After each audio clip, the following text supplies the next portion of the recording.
So, hi guys! Maraming nagtatanong kung pwede nga bang palitan ng number dito sa eGov. So, ang sagot natin guys, so tingnan muna natin dito sa ating, ayan yung ating phone number. Kung makikita nyo po guys, phone number wala siyang option.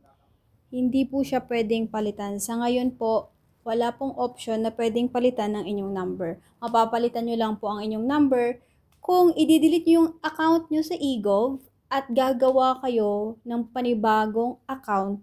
Itong number na to, kapag kayo ay nakapag-create na ng account, hindi nyo na yan mapapalitan. Sa ngayon po yan, ewan ko na lang po sa future kung pwede po yan palitan. Maaari nyo lang pong palitan itong email. Yung email po, pwede nyo yan palitan, pero once in a month lang siya pwedeng palitan.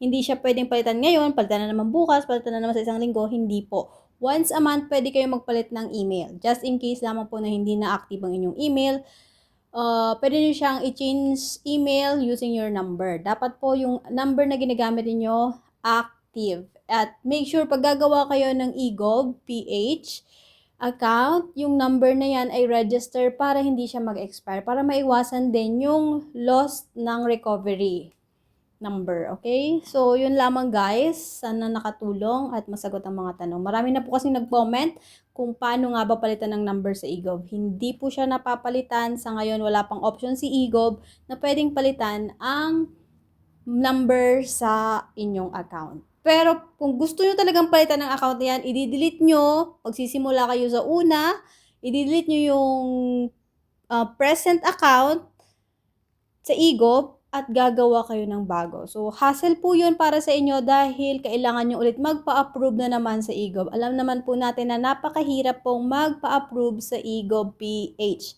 Ang system natin ay medyo mahina pa, kaya talagang mahirap. Madami po, kahit tama naman yung information, tama naman, may ID naman, pero hindi pa rin po talaga ma-approve. Ang dami pong nagko-comment ngayon na ang hirap-hirap mag-create, magpa-approve, magpa-verify sa ating eGov PH account.